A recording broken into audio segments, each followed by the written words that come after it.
Sesi mengaji, belajar Islam lebih dekat.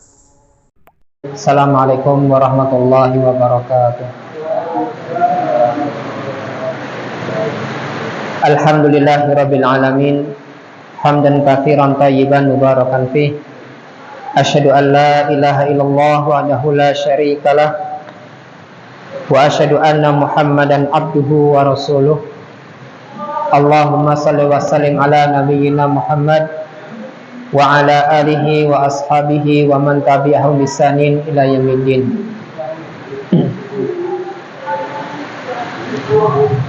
Jamaah kaum muslimin wal muslimat rahimani wa rahmakumullah. Pada malam hari ini kita bersyukur kepada Allah Subhanahu wa taala karena Allah masih memberikan kepada kita kenikmatan.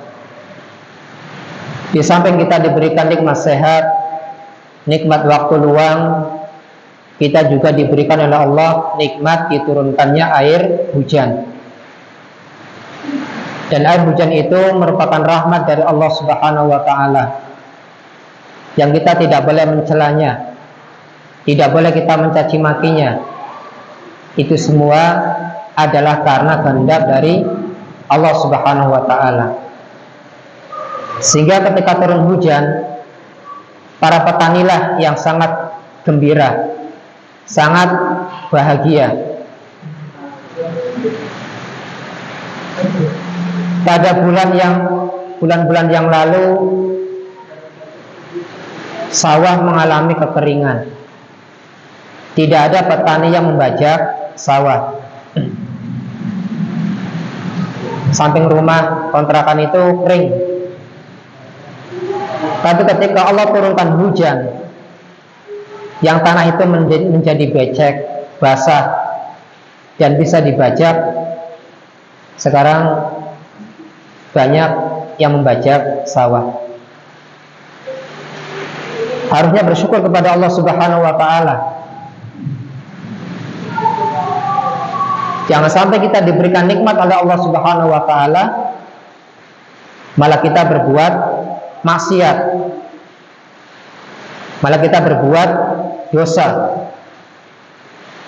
Diberikan tanah yang subur, dibilangnya ini adalah dari Dewi Sri, ya, bukan dari Allah Subhanahu wa taala. Atau menghasilkan panen yang bagus, ini karena Dewi Sri. Betul ya, Dewi Sri ya? Ini semua karena Allah Subhanahu wa taala.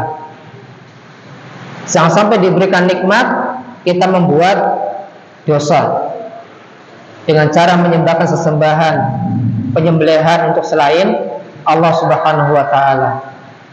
Maka bersyukur. Allah berfirman, wa anzalna minas sama'i ma'an tahura. Dan kamilah yang telah menurunkan air hujan itu dari langit yang sangat suci.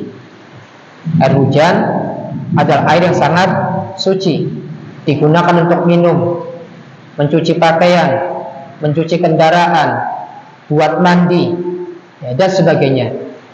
Maka bersyukur kepada Allah Subhanahu wa taala.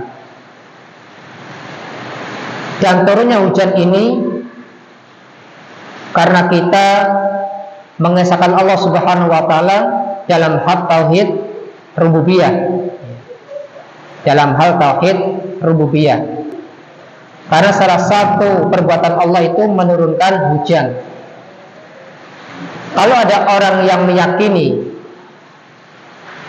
ada selain Allah yang bisa menurunkan hujan, berarti dia tidak mengesahkan Allah dalam tauhid rububiyah. Padahal kita diperintahkan untuk mengesahkan Allah dalam ketiga tauhid ini, uluhiyah, rububiyah, dan asma wa sifat. Ya. Kalau ada orang yang meyakini ada selain Allah yang bisa menyembuhkan penyakit, berarti dia tidak mengesahkan Allah dalam tauhid rububiyah. Ya. Maka inilah pentingnya kita belajar tauhid. Ya. Apalagi masalah-masalah tatayur. Dengan adanya kejadian-kejadian, berkeyakinan akan mendatangkan sial atau mendatangkan manfaat. Nah, jamaah sekalian yang dimakan Allah Subhanahu wa taala, diturunkannya hujan ini adalah rahmat dari Allah, maka kita seharusnya bersyukur kepada Allah. Dan jangan lupa kita membaca doa ketika turun hujan, ya. Allahumma sayyiban nafi'an. Dan ketika ada petir, ada kilat, Allah juga memerintahkan kita untuk berdoa, yaitu doanya subhanalladzi yusabbihu ra'du bihamdihi wal malaikatu min khifatih. Doa ini ada di dalam surat Ar-Ra'd, ya kan? Ada dalam surat Ar-Ra'd. Dan ketika hujan nanti berhenti, kita juga berdoa mutirna bi fadlillahi wa rahmatih. Dan ketika turun hujan inilah waktu mustajab bagi kita untuk berdoa, gunakan untuk berdoa. Maka jamaah sekalian yang dimuliakan Allah Subhanahu wa taala, alhamdulillah pada malam hari ini kita dimudahkan oleh Allah Subhanahu wa taala untuk bisa datang ke majelis ilmu, karena salah satu di antara jalan termudah masuk surga adalah menuntut ilmu. Namun pada kenyataannya menuntut ilmu itu butuh banyak pengorbanan, sehingga dengan pengorbanan tersebut Allah akan berikan kemuliaan. Menuntut ilmu itu butuh pengorbanan, Pak. Pengorbanan dalam hal harta, pengorbanan dalam hal tenaga, pengorbanan dalam hal pikiran, pengorbanan dalam hal waktu, ya. Itu semuanya butuh pengorbanan. Ada harta yang kita keluarkan, ada tenaga yang kita kerahkan, ada pikiran yang kita curahkan. Bahkan penuntut ilmu itu, dia ketika menuntut ilmu, dia rela untuk begadang. Bahkan ketika menuntut ilmu pun dia rela sakit, ya. Dan dia menyempatkan dirinya untuk memurojaah ilmu. Apalagi yang sudah punya hafalan Al-Quran, itu butuh pengorbanan. Belum lagi ketika mondok harus jauh dari keluarga. Anaknya mondok, anaknya kangen orang tua juga kangen sama anak, jauh dari orang tua. Memang harus seperti itu. Ketika dia menjadi orang yang berilmu, maka ada jaminan dari Allah Subhanahu wa taala dalam surah Al-Mujadalah ayat 11. Yarfa'illahu alladhina amanu minkum walladzina utul ilma darajat. Allah akan meninggikan orang-orang yang beriman dan berilmu beberapa derajat. Tapi menjadi orang yang berilmu itu butuh pengorbanan, sehingga ketika dia mendapatkan ilmu, dia menjadi orang yang Allah muliakan, ya. Dan itulah jalan menuju surga, ya. Alhamdulillah, di kesempatan yang berbahagia ini, kita akan membahas tentang masih dalam kitab yang sama, yaitu kitab Minhajul Muslim yang ditulis oleh Syekh Abu Bakar Jabir Al-Jazairi. Insya Allah kita akan bahas tentang sujud sahwi pembahasannya.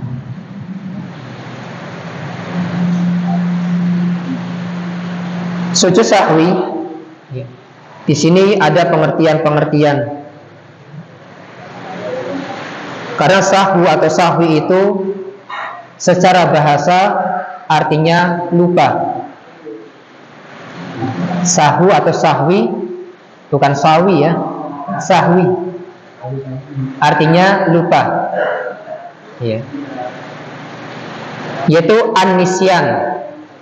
An-nisyan itu bahasa Arabnya artinya lupa, ya, artinya lupa. Ini dalam kitab Bulughul Maram dijelaskan pengertian sahwu atau sahwi secara bahasa adalah lupa, an-nisyan. Dan banyak sebenarnya hadis-hadis yang menceritakan atau berkenaan dengan sujud sahwi ini.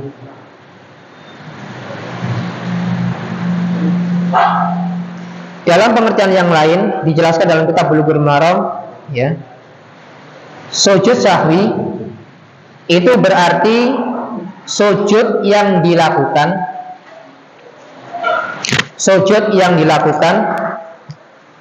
karena adanya cacat.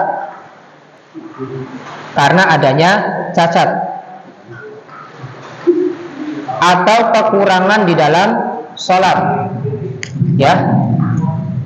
Jadi sujud sahwi itu berarti sujud yang dilakukan karena adanya cacat atau kekurangan di dalam sholat. Ini tubuh kita nih, tubuh kita. Ketika lahir, ternyata jari kita itu hilang, nggak ada satu. Berarti kurang, berarti cacat, ya. Atau karena penambahan cacatnya, misalkan ketika lahir jempolnya dua misalkan, ya, karena saya melihat sendiri ada orang yang jempolnya 2 nyabang, ya. Jadi nyabang begini, kayak ketapel itu Pak, ini, ya, jempolnya 2. Ini juga cacat. Cacat itu bisa kena pengurangan atau penambahan, ya.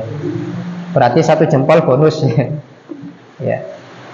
Dan kita tidak boleh mencelanya, dan kita tidak boleh menolaknya atau mengeluh. Itu semuanya Allah yang berkehendak.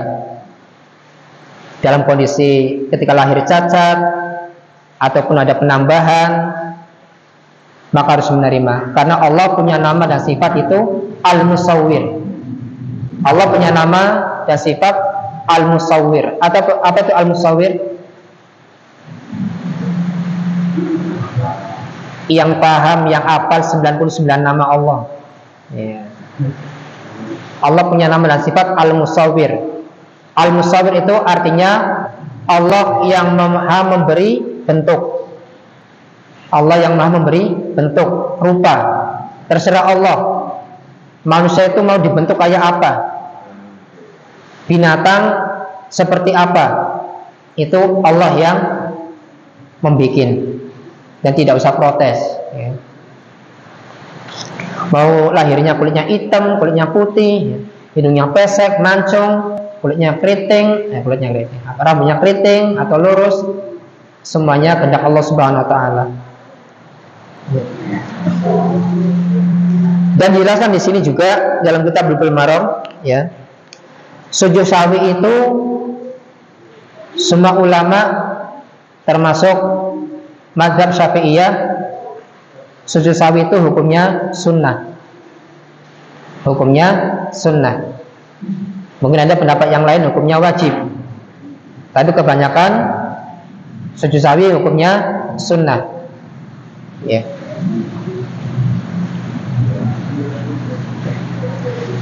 Jadi hadis-hadis yang menunjukkan tentang sujud sahwi itu banyak sekali, ya, tentang sujud sahwi.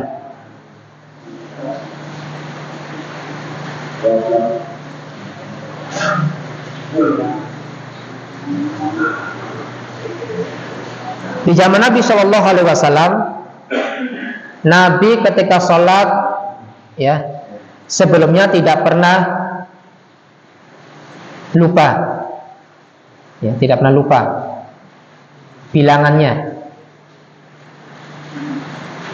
Nabi ketika sholat bersama para sahabat tidak pernah lupa bilangannya.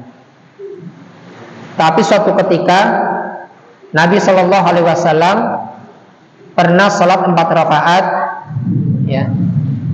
Ternyata baru 2 rakaat Nabi salam, ya. Allah takdirkan Nabi lupa. Kemudian, ya, sudah kita ceritakan, ya, hadis ini. Nabi sholat 4 rakaat, baru dapat 2, kemudian Nabi salam. Sehingga para sahabat ini rasa busuk, ya. Ya. Kemudian bertanyalah seseorang, wahai Rasulullah, apakah ada pengurangan jumlah rakaat atau salat kita ini sedang dikosor? Nabi mengatakan, kita tidak mengkosor dan tidak ada pengurangan jumlah rakaat. Salatnya baru 2 rakaat ya Rasulullah. Maka Rasulullah pun menanyakan kepada sahabat yang lain, apa yang dibicarakan, apa yang disampaikan sama sahabat ini. Semuanya mengatakan iya, salatnya baru 2 rakaat. Nah, pada saat itulah turun syariat tentang sujud sahwi. Rasul menambahkan 2 rakaat, kemudian sebelum salam Rasul sujud sahwi. Dan tata cara sujud sahwi itu adalah 2 kali sujud. Dan para ulama menjelaskan tidak ada doa khusus masalah sujud sahwi, nggak ada. Jadi sujud sahwi itu doanya sama seperti sujud biasa ketika kita sholat. Ya, subhana rabbiyal a'la. Adapun yang mungkin bapak-bapak diajarkan di sekolah, ada 2 redaksi doa.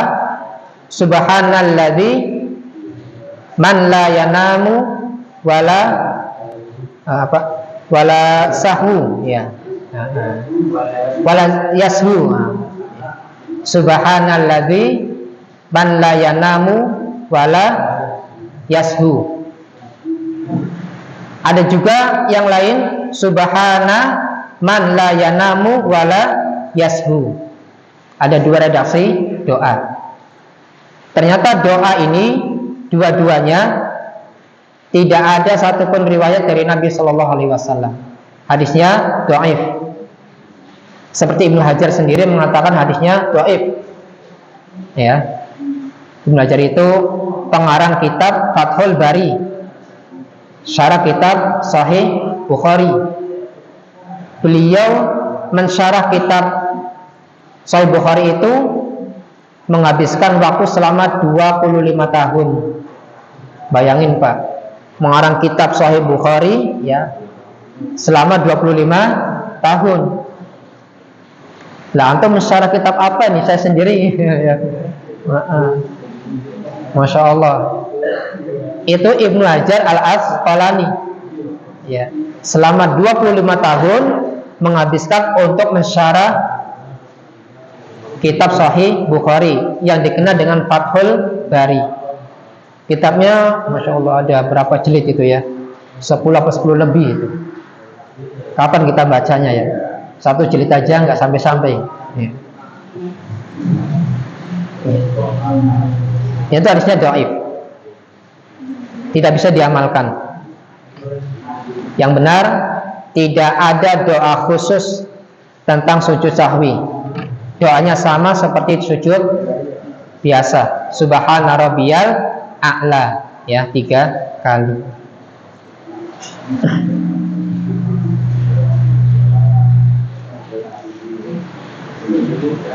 Ibnu Qayyim rahimahullah taala berkata, wa kana sahuhu fis salati min tamami nikmatillahi ala ummatihi wa ikmali dinihim liyaqtadu bihi fima syara'ahu lahum inda sahwi.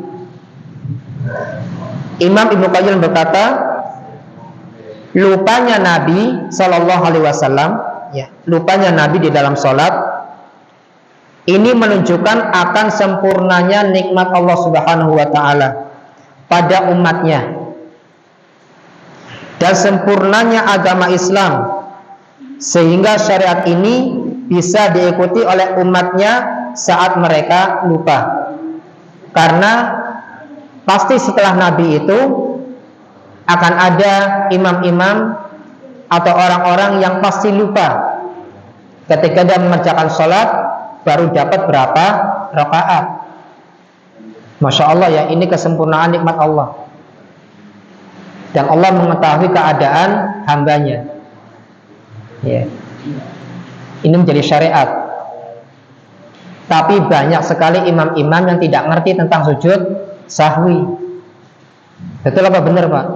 Iya. Ketika terjadi kesalahan tidak sujud sahwi. Atau bahkan ada imam yang ketika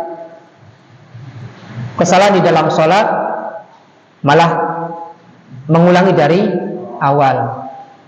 Iya. Inilah pentingnya.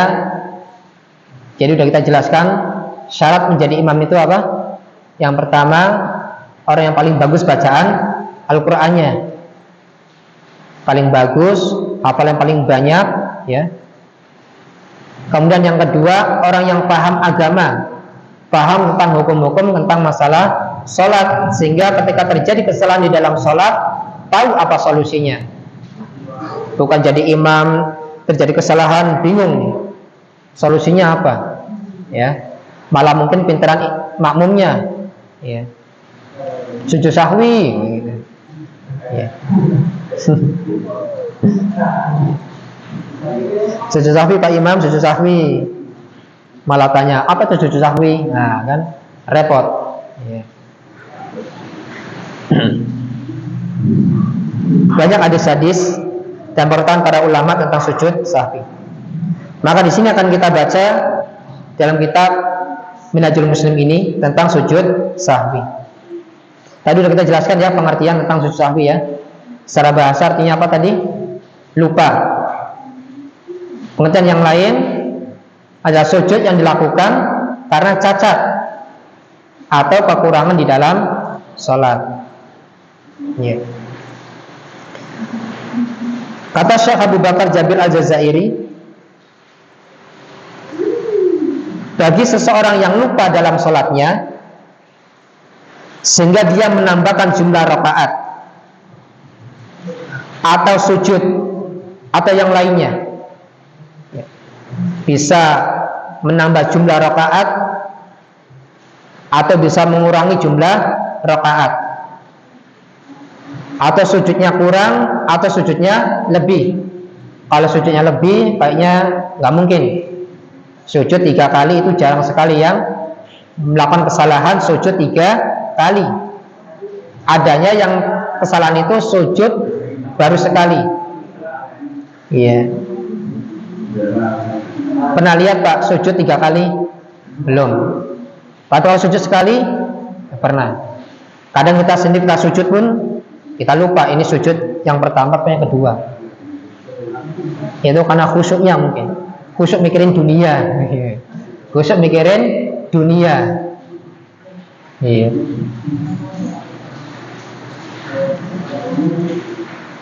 Atau karena yang lain, maka ia wajib melakukan sujud sahwi sebagai penambal kekurangan dalam sholatnya. Kalau dia ragu-ragu, sholat maghrib itu sudah 3 apa 2, ternyata dia yakinnya 2, padahal sudah 3, sehingga dia melakukan sujud sahwi untuk menggenapkan. Ya.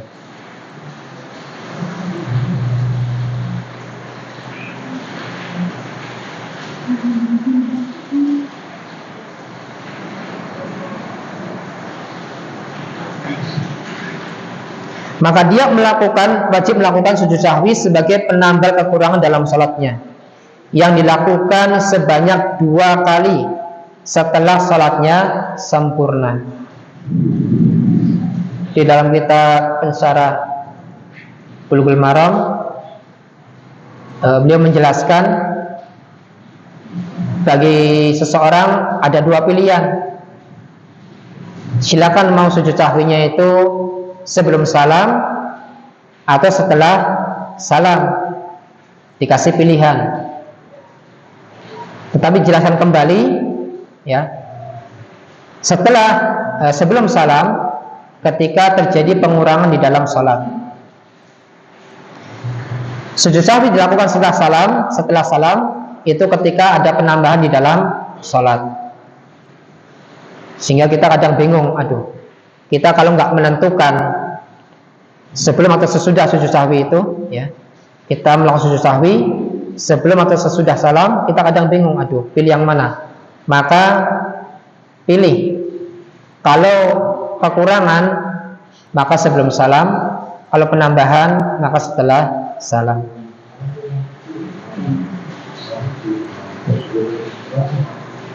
Ini dilakukan sebanyak 2 kali saja sujudnya, ya, 2 kali. Kemudian setelah itu salam. Ya. Begitu juga bagi seseorang yang meninggalkan suatu sunnah muakkadah dalam sholatnya. Jadi seseorang itu menambahkan atau mengurangi tanpa sengaja, maka dia sujud sahwi. Tapi kalau dia mengurangi atau menambahkan di dalam sholat dengan disengaja, maka sholatnya batal. Diulang dari awal, bukan sujud sahwi. Itu kalau disengaja. Ya. Jadi intinya kalau tidak disengaja sujud sahwi, kalau disengaja maka batal sholatnya. Nah, bagi seseorang yang meninggalkan suatu sunnah muakkadah dalam sholatnya, maka dia wajib melakukan sujud sebelum salam. Jadi antum at-tahiyat sampai sempurna, tinggal salam saja. Sebelum salam sujud sahwi 2 kali. Subhana rabbiyal a'la, subhana rabbiyal a'la, subhana rabbiyal a'la, Allahu akbar, rabbighfirli, rabbighfirli, Allahu akbar, sujud subhana rabbiyal a'la, subhana rabbiyal a'la, subhana rabbiyal a'la, Allahu akbar. Kemudian assalamualaikum warahmatullah, assalamualaikum warahmatullah. Tidak usah tasawuf lagi. Jangan sampai antum sujud sahwi tasawuf lagi, at-tahiyatulillah, enggak usah. Ya, tidak usah. Ya. Kan sujud sahwinya sebelum salam, berarti dia nggak habis-habis tuh sujud at-tahiyatnya nanti, ya kan? Kalau dia at-tahiyat setelah sujud sahwi. Juga bagi seseorang yang meninggalkan tasyahud, ya, pada pertengahan sholat, tasyahud yang pertama. Jadi ketika seorang itu harusnya dia tasyahud awal, ternyata lupa, dia berdiri. Sudah berdiri tegak, ya udah lanjutkan, tidak boleh duduk lagi. Kalau duduk maka dia batal sholatnya. Ya, kalau duduk udah berdiri tegak, dalam artinya ia lupa, duduk malah, maka batal sholatnya. Dia teruskan, ya. Maka nanti sebelum salam sujud sahwi. Dan dia tidak ingat sama sekali, atau ingatnya ketika sudah berdiri. Sudah berdiri, ingat, wah, belum tasyahud, maka lanjutkan. Nggak boleh duduk. Bagi yang tidak paham, pasti duduk. Iya, duduk. Nah, ini nggak boleh. Ya. Tetapi sebagai penggantinya, dia wajib melakukan sujud sebelum mengucapkan salam. Ternyata pembahasan ini sangat penting dan jarang yang dibahas. Ya, tentang sujud sahwi ini jarang dibahas, baik di pengajian-pengajian umum ataupun yang lainnya. Tentang masalah ini jarang dibahas, padahal ini penting. Ya. Dan ini bagian dari syariat Allah Subhanahu wa Ta'ala dan kesempurnaan agamanya. Juga bagi seseorang yang mengucapkan salam padahal sholatnya belum selesai, maka dia wajib melanjutkan dan menyempurnakan sholatnya, dan setelah itu ia melakukan sujud setelah salam. Ya, karena mungkin ya seseorang mengucapkan salam padahal sholatnya belum selesai, maka dia wajib melanjutkan dan menyempurnakan sholatnya, dan setelah itu dia melakukan sujud setelah salam. Kemudian kata Syekh Abu Bakar Jabir Al-Jazairi, ya, dasar hukum tentang sujud sahwi adalah sabda Rasulullah SAW serta perbuatannya. Tentang sujud sahwi ini adalah sabda Nabi dan juga perbuatan Nabi. Ya, perbuatan Nabi. Jadi yang namanya hadis itu adalah ucapan Nabi dan perbuatan Nabi dan ketetapan dari Nabi. Ketetapan dari Nabi. yang dimana Nabi Shallallahu Alaihi Wasallam pernah melakukan salam padahal sholat baru 2 rakaat. Ya, yang namanya manusia, mau nabi, mau rasul, mau kiai, mau ustadz, ulama, pasti pernah lupa. Padahal sering diulang saja bisa terjadi kelupaan. Ya, kita baca surat yang sering kita dengar, sering kita ulang, suatu ketika juga pasti pernah lupa juga. Ya, maka itulah manusia.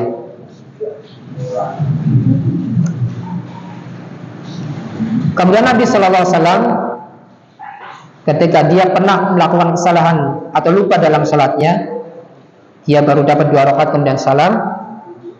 Kemudian beliau diberitahu tentang hal tersebut, tentang salat yang baru 2 rakaat kemudian salam itu, dikasih tahu sama sahabat. Maka Nabi Sallallahu Alaihi Wasallam pun segera melanjutkan dan menyempurnakan salatnya. Lalu beliau melakukan sujud setelah salam. Di sini disebutkan setelah salam. Ya. Dalam hal ini boleh sebelum salam atau setelah salam.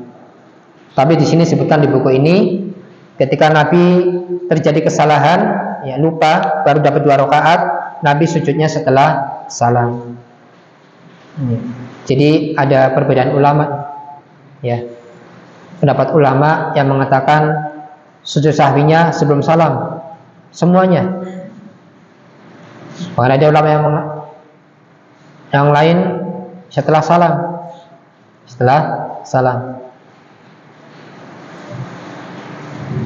Nah, hadis tersebut diriwayatkan oleh Imam At-Tirmidzi. Rasulullah Shallallahu Alaihi Wasallam pernah berdiri pada rakaat kedua tanpa tasyahud terlebih dahulu.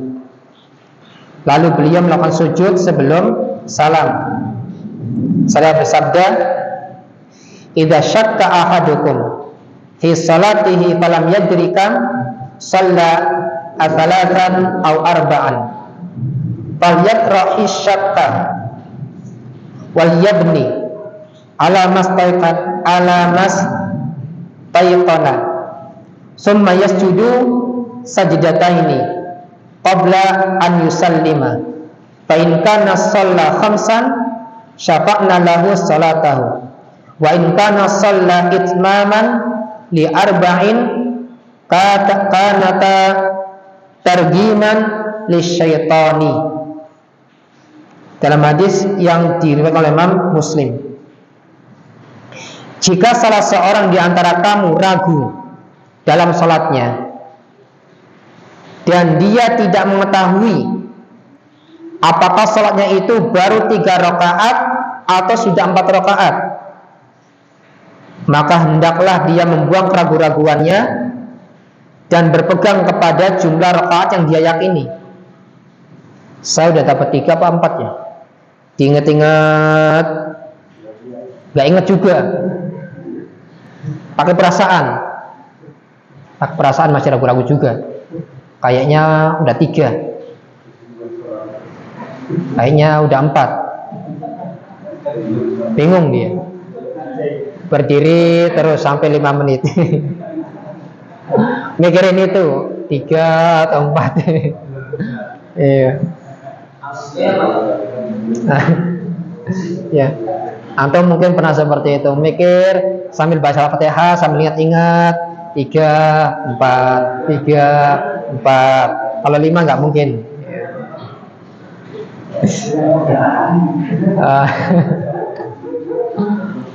Lah untung antum mikiri berapa rakaat. Coba kalau mikiri utang. Berapa saya utangnya tadi ya kan? Nah, dia berpegang kepada yang dia yakini. Kayaknya 3 ini. Kayaknya 3. Tapi masih ragu-ragu 3 ini ya. Masih ragu-ragu. Ya.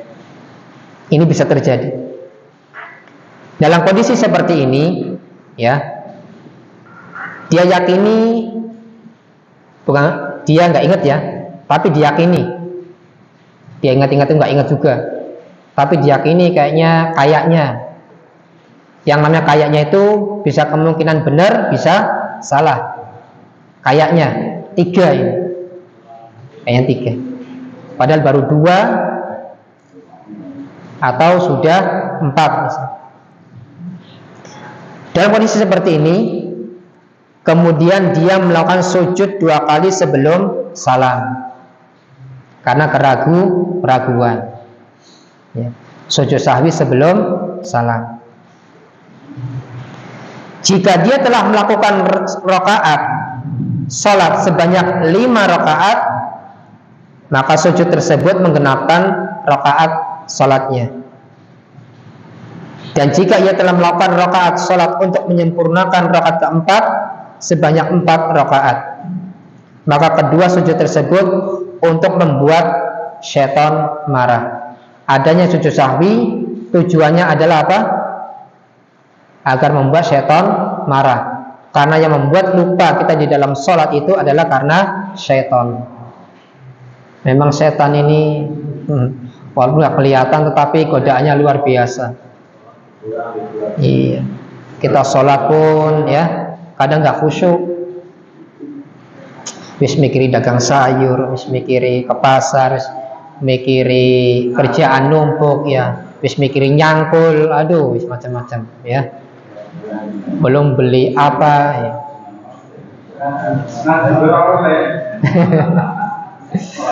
Syaitan. Makhluk yang tidak kita lihat tapi godaannya luar biasa. Bisikannya luar biasa. Syaitan.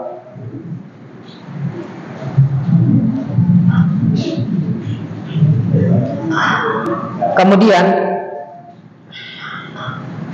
adapun bagi seorang makmum yang lupa di belakang imam, maka dia tidak wajib melakukan sujud sahwi. Itu menurut mayoritas ulama. Bagi makmum yang lupa di belakang imam, maka dia tidak wajib melakukan sujud sahwi. Ini menurut mayoritas ulama. Kecuali imamnya yang lupa. Jadi kalau kita misalkan jadi makmum kemudian kita lupa atau ragu-ragu, ya, maka tidak wajib dia sujud sahwi. Ini dalam kitab Minhajul Muslim ya, kata Syekh Abu Bakar Al-Jazairi. Kecuali kalau imam dia lupa, maka dia sujud sahwi. Ya. Kecuali imamnya lupa, maka dia wajib melakukan sujud bersama makmum.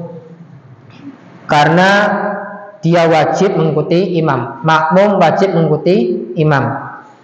Ju'ilal imam liyu'tama bi, kata Nabi sallallahu alaihi wasallam. Dijadikan imam untuk diikuti. Ya. Tapi kalau imamnya benar-benar terjadi kesalahan, ya. Jadi kesalahan nih. Kesalahan yang memang apa ya? Misalkan imamnya itu kalau mau bersedekah seringnya muter-muter tangan dulu misalkan, maka ini nggak boleh diikuti bagi makmum, ya. Atau sujudnya gini-gini misalkan, maka makmum tidak boleh mengikuti, ya. Dan wajib imamnya diganti. Ini imamnya nggak beres, ya. Mengajarkan sesuatu yang tidak pernah Nabi ajarkan, ya. Dan karena adanya hubungan di antara sholatnya dengan sholat imamnya. Para sahabat juga pernah melakukan sujud sahwi bersama Nabi Shallallahu Alaihi Wasallam, di mana ketika itu Nabi Shallallahu Alaihi Wasallam lupa, maka beliau akan melakukan sujud sahwi, ya.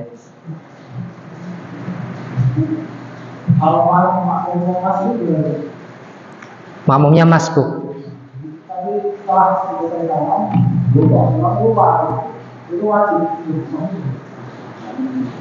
Masbuk ketinggal 1 rakaat terus lupa.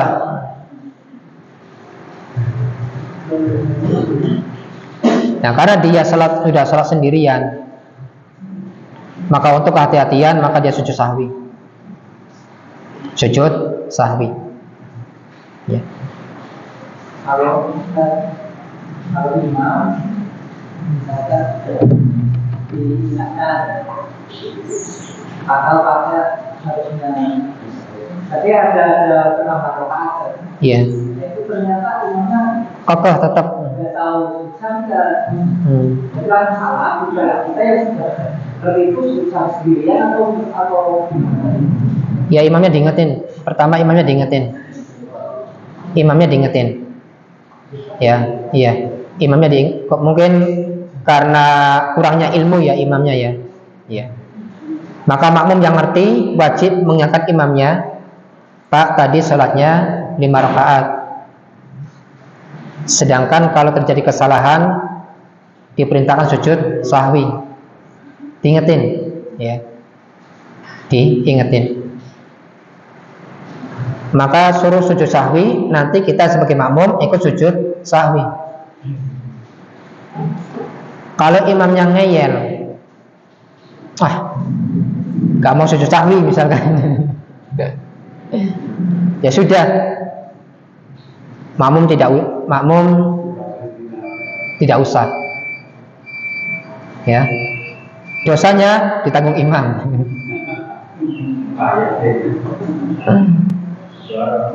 Karena orang itu kalau dinasehatin ada 2 kemungkinan, bisa nerima, bisa nolak. Ya. Karena makmum itu ngikutin imam. Ya.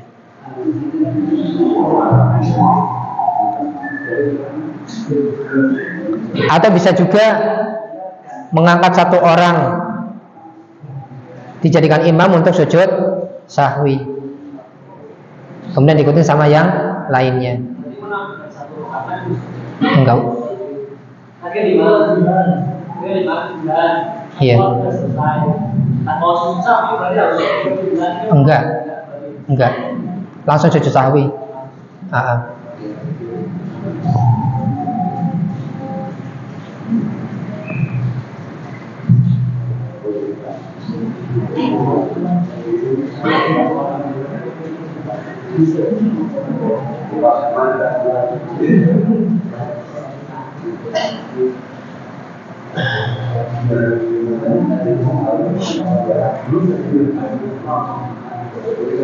Di sini dalam kitab Bulughul Maram dijelaskan tentang sebab-sebab sujud sahwi.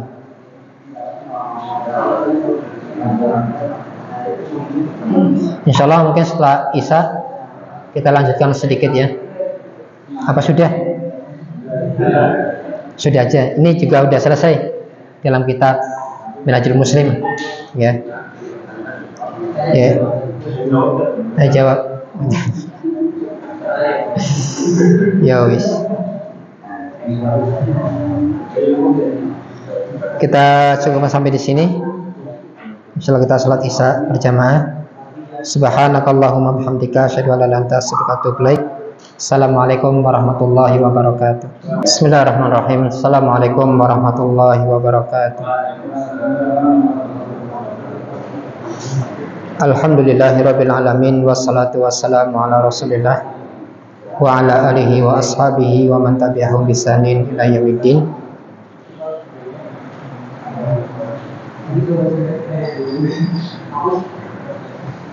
Jamaah kaum muslimin wal muslimat yang dimuliakan Allah Subhanahu wa taala.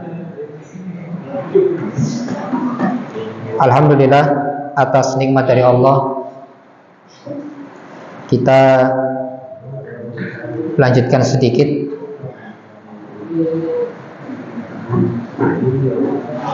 tentang pembahasan sujud sahwi. Di sini saya akan membacakan tentang hikmah tentang syariat sujud sahwi.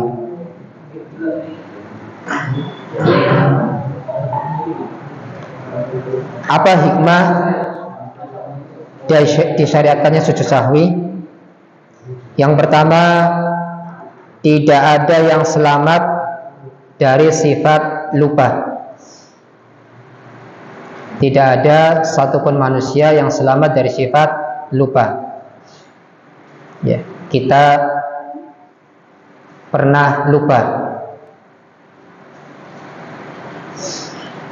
Kalau sering nggak? Sering.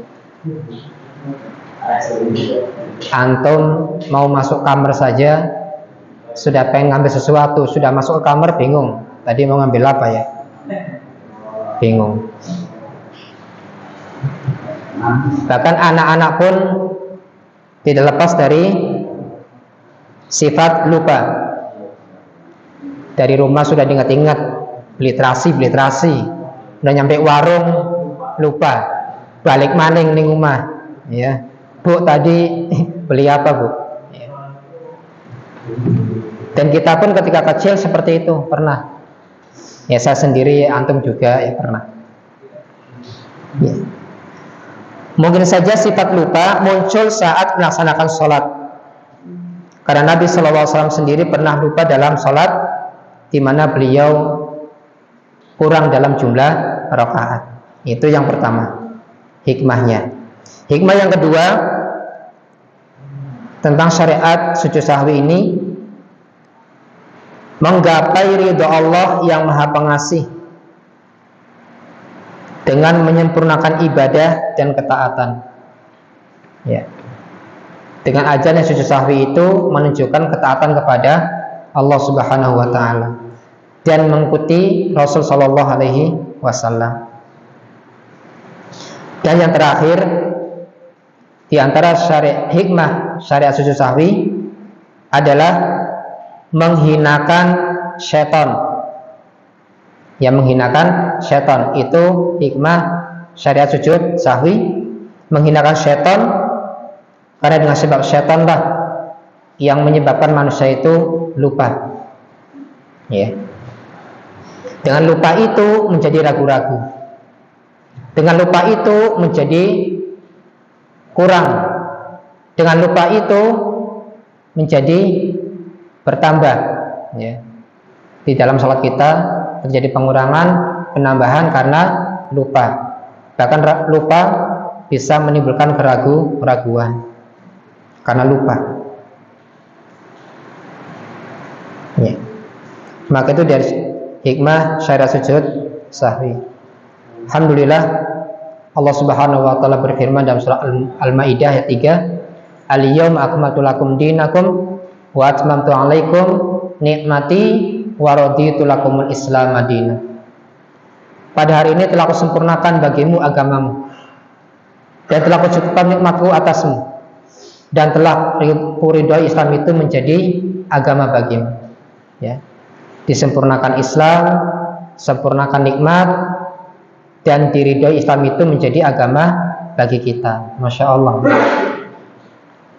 Ya, mungkin ini sedikit tambahan ya tentang masalah sujud sahwi. Banyak hadis-hadis mengenai sujud sahwi dan juga perkataan dari beberapa ulama ya. Ini Masya Allah ya, Islam itu ilmunya sangat luas sekali. Mungkin ada yang ditanyakan?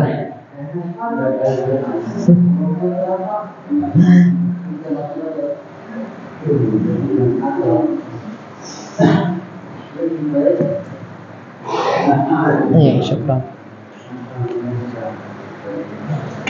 Bismillah.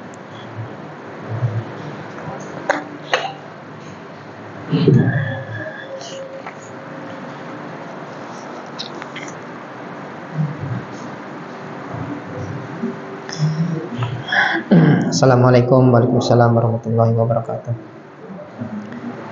Bagaimana dengan sikap prinsip orang yang bangga dengan kemaksiatannya dengan kata-kata tidak munafik? Itu bagaimana Ustadz? Bagaimana dengan prinsip orang yang bangga dengan kemaksiatannya? Bangga dengan kemaksiatan. Astagfirullah. Oh, saya berzina. Saya kalau minum bir, 10 botol, bangga, kuat saya. Saya sudah menzinai perempuan satu kampung, bangga. Ini saya ini sudah mencuri, membobol ATM, bangga. Nggak tahu kalau Allah menyiapkan neraka. Dengan kata-kata tidak munafik. Dengan kata-kata tidak munafik.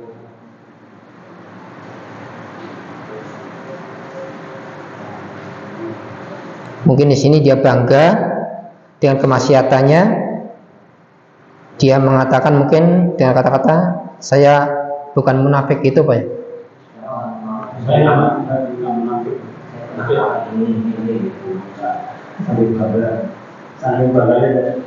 Saking bangganya saya bukan munafik. Ya.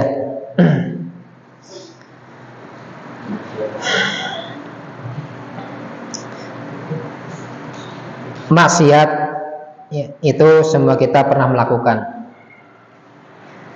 Baik kemaksiatan yang dilakukan oleh hati, tangan, kaki, mata, lisan, pendengaran, kita semuanya pernah ya. Dan seorang muslim ketika kita berbuat maksiat, maka kita tidak boleh senang, tidak boleh bangga, haram ya.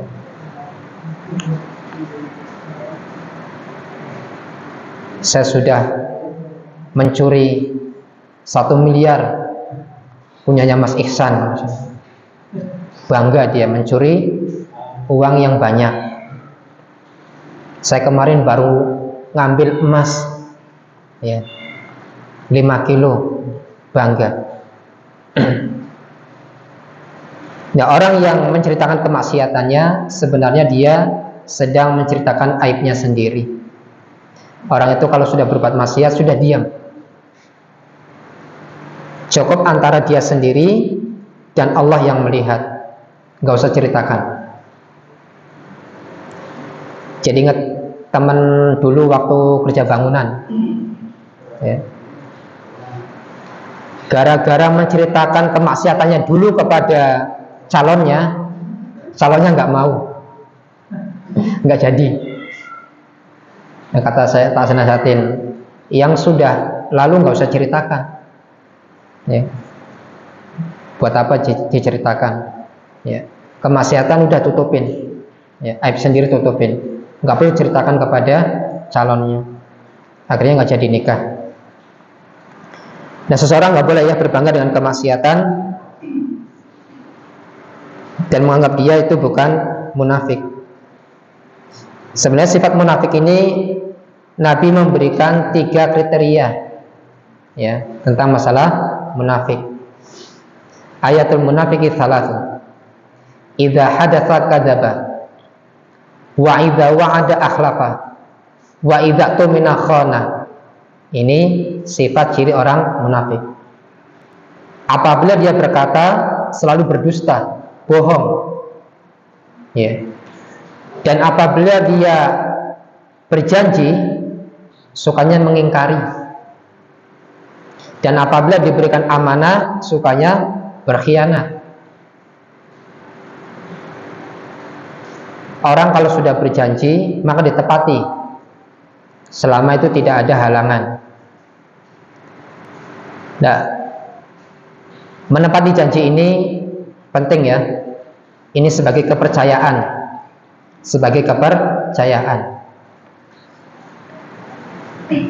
Jadi kalau ketika kita sudah berjanji maka ditepati dengan semaksimal mungkin. Kecuali ada udzur, kita memberitahu tidak bisa datang misalkan. Nah, sifat munafik ini maksudnya dia membuat perjanjian tapi dalam hatinya sudah ada ingin mengingkari. Sudah ada niatan ingin mengingkari, tidak menepati janji. Sudah ada keinginan ini, niatan tidak ingin menepati janji. Itulah sifat orang munafik. Dan kalau ngomong sukanya berdusta. Kalau ngomong sukanya memfitnah. Ini orang munafik. Tidak pernah jujur. Dan kalau diberikan amanah sukanya berkhianat. Ya. Dulu sebelum jadi sukanya ya gitu.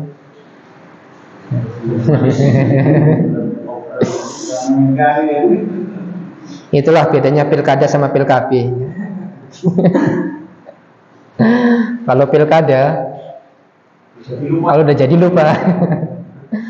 Kalau pilkada, kalau lupa jadi. Ya. Atau lupa makan pil jadi. Ya. Kalau pilkada, udah jadi lupa.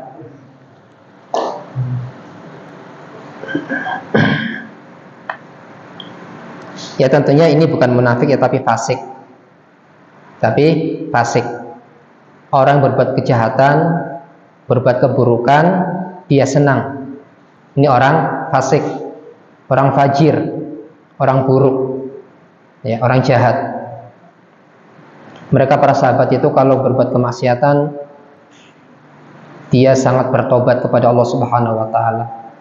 Sampai ada sahabat yang berzina, ya kan, karena nafsu ya. Nafsu. Kemudian datang kepada Nabi sallallahu alaihi wasallam, minta dia apa? Ini sahabat wanita, minta dihukum. Ya Rasulullah, tahirni, sucikan aku. Hukum saya setelah berzina dan saya hamil. Nah, kalau orang sekarang kadang ya maaf ya, punya anak perempuan, gonta-ganti pacar itu senang orang tuanya. Berarti anaknya payu. Ini putus, datang lagi lebih tampan. Ini putus, datang lagi malah lebih jelek. Ya. Gonta-ganti pacar, kadang orang tua senang. Itu kemaksiatan. Gak boleh bangga. Baru ketika sudah hamil, orang tua pusing. Nah, siapa yang menghamil ini? Ya. Gonta-ganti pacar. Ya. Kita gak boleh bangga dengan kemaksiatan. Harusnya ketika berbuat maksiat, kita bertobat kepada Allah Subhanahu wa taala dan jangan mengulanginya lagi. Tidak ada sifat orang yang beriman itu ketika dia berbuat dosa dan maksiat dia bangga. Dia bangga, tidak ada. Ya. Para sahabat berbuat maksiat ada, tapi bertobat kepada Allah, menangis, bukan bangga. Ya. Saya jangan dari rumah mau sholat berjamaah. Setelah sampai di masjid, saya pulang.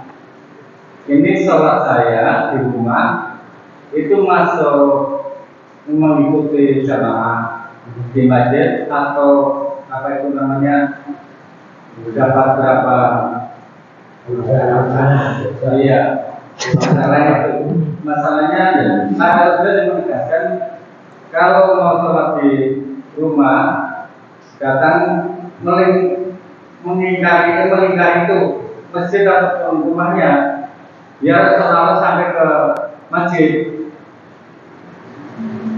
Itu bagaimana Ustaz? Keluar dari rumah, muter-muter mau sholat berjamaah, muter-muter masjid. Terus garis finishnya di rumah. Pulang. Ya, ini namanya nggak ada niatan. Katanya dapat 27 derajat. Enggak Pak. Yang dapat 27 derajat itu adalah orang yang bersungguh-sungguh ke masjid sholat berjamaah. Ya, jadi rumah bukan tawaf melilingi masjid, kemudian finishnya di rumah, sholat di rumah, enggak. Itu enggak termasuk. Orang yang mendapatkan pahala 27 derajat adalah orang yang benar-benar dari rumah menuju ke masjid, ikut sholat berjamaah dan dapat berjamaah.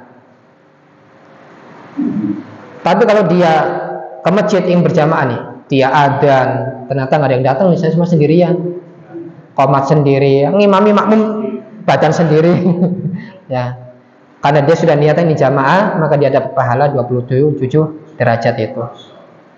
Dapat Pak, borongan pahalanya banyak. Sudah adzan, qomat, imam makmum, masya Allah.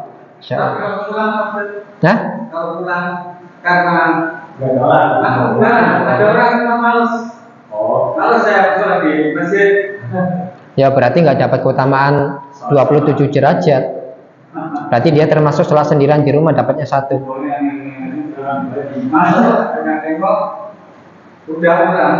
Oh, Itu katanya sudah dapat. enggak masuk. Enggak. Kayak gitu enak banget, tinggal ya telik masjid, wis pulang.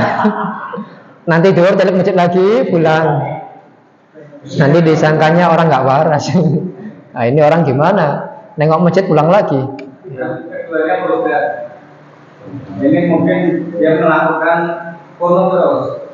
Tapi setelah imamnya tidak kono, ini dia sujud sahwi. Sujud sahwi. Iya, karena imamnya tidak kono, dia tak kono, tapi makmum. Lalu dia setelah salam imam, dia sujud sahwi. Ya nggak bener.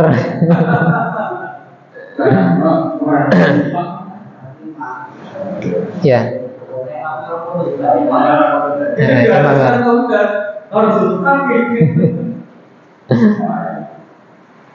Ingat ya, kunut itu bukan wajib dan bukan rukun. Kunut itu bukan wajib, bukan rukun. Sehingga ada orang yang tidak kunut, maka sholatnya batal. Saya tegaskan lagi, kalau mazhab Syafi'i hanya mengatakan sunnah, tidak sampai wajib, apalagi menjadi rukun di dalam sholat. Ya. Jadi kalau orang nggak kunut sujud sahwi ya nggak benar. Ya. Coba ada nggak contoh dari Nabi dan para sahabat seperti itu? Ya. Itu nggak benar, Pak. Ya. Tidak ada orang yang lupa tidak kunut kemudian sujud sahwi. Iya. Aduh, langsung sujud, nggak kunut. Nah, sujud sahwi, ya nggak benar. Ya. Tidak ada sujud sahwi ketika lupa, tidak.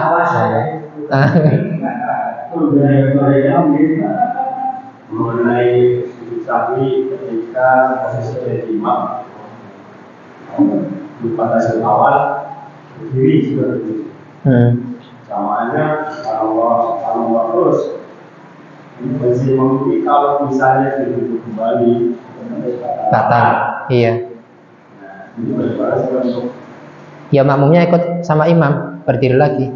bukan imamnya ikut makmum. Enggak. Ju'ilal imam liyut tamabi. Dijadikan imam untuk diikuti. Nah.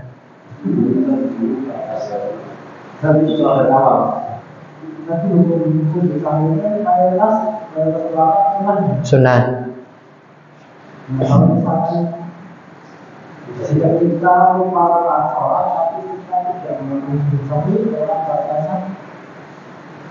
Tetap salatnya sah. Tetap salatnya sah. Tapi dia meninggalkan sunnah Nabi SAW tentang sujud sahwi. Salatnya tetap sah. Enggak batal.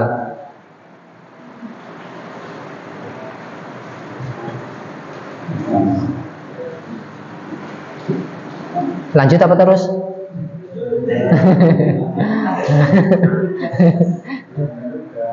Sampai di sini ya. Mungkin ini yang bisa saya sampaikan. Keterbatasan ilmu saya juga yang saya miliki, ya. Ini yang bisa saya sampaikan sesuai pengetahuan saya, sesuai ilmu saya yang saya miliki, dan semoga ini bermanfaat untuk saya sendiri. Dan saya pun masih tetap menambah ilmu, tetap masih belajar, dan kita semua bersemangatlah untuk belajar agama selama kita masih diberikan oleh Allah kehidupan di dunia ini. Jangan patah semangat menghadiri majelis ilmu, karena menghadiri majelis ilmu tidak ada ruginya. Insya Allah semuanya berpahala dan kita didoakan oleh para malaikat. Kalau ada benarnya datang dari Allah Subhanahu Wa Taala, dan kalau ada salahnya datang dari saya sendiri, dan saya menampun kepada Allah Subhanahu Wa Taala atas kesalahan saya lakukan.